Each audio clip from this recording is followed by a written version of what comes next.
근데 그러면은 환자분들이 어느 정도 뼈이식이 왜 필요한지에 대한 상황을 이해를 해야 되는데, 그래서 저는 이제 주로 하는 방식이 CT를 보여드려요. CT를 촬영해서 임플란트 식립 위치를 가상으로 보여드리고, 뼈가 있음에도 불구하고 왜 뼈이식이 필요한지도 설명드리고요. 왜냐면 임플란트라는 건 결국 치아를 만들기 위한 뿌리를 심는 과정인데, 아무리 뼈 좋은 데다가 뿌리를 심었다 하더라도 머리 부분이 위치할 공간이 아니라고 하면 나중에 보철이 이상하게 만들어질 수밖에 없거든요.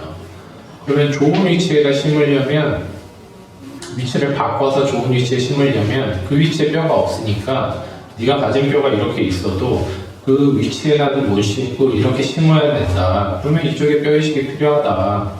뼈가 있냐 없냐의 문제가 아니다 라고 설명을 하고 설득을 해야 되거든요. 그때 이제 환자분들이 반응을 그렇게 하시죠. 전문가가 알아서 해주세요.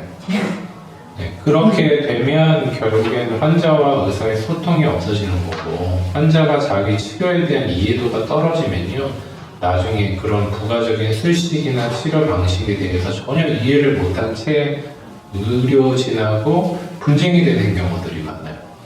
그래서 제가 여러 매체에서 항상 이야기하는 거지만, 환자분들이 어떤 치료를 받고 있고 어떤 원리로 지금 치료가 되는지 그게 어려운 내용이 아니거든요. 임플란트가 뼈랑 붙는다라는 내용만 알고 있으면 왜 이걸 여기다 심는지, 이 위치에 심는 게 좋은지는 너무 당연한 거거든요. 이를 올리기 위해서 뿌리 위치를 정하는 과정이니까요. 당연히 주변에 뼈가 튼튼하면 좋은 거고, 머리도 잘 심는 위치에 머리 보철물이 만들어지면 좋은 거고, 충분히 이해할 수 있거든요. 그런 기준으로 의료진과 상의를 하고 뼈이식 유무를 결정하시는 게 좋습니다.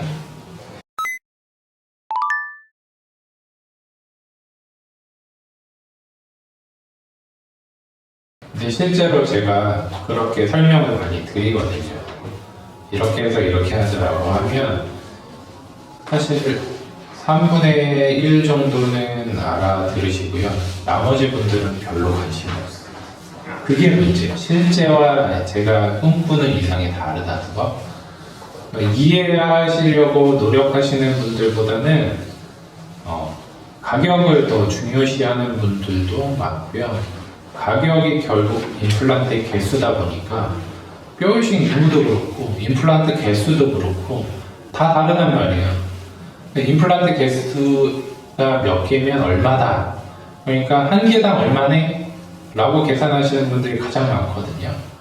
그러면은 임플란트 한 개에 뼈이식 붙이고 이렇게 해서 전체 견적을 내서 그 견적의 개수 뭐 더하고 가감하고 이렇게 해서만 평가하시는데, 어떤 게 더 기능적으로 유리하고, 우리가 명품의 기준을 그렇게 잡잖아요.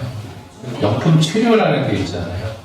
그럼 개수로 명품이냐 아니냐의 치료에 뭔가 퀄리티를 따지지 않고 가격만 놓고 가성비, 내가 그냥 씹을 수만 있으면 되지, 그게 어떤 치료인지에 대한 평가가 치료 후에 나타난단 말이에요. 치료 후에 내가 쓰면서 불편함을 느끼거나 치료 후에 향후에 어떤 문제가 생기거나 이런 것들을 환자분들이 평가할 수가 없잖아요.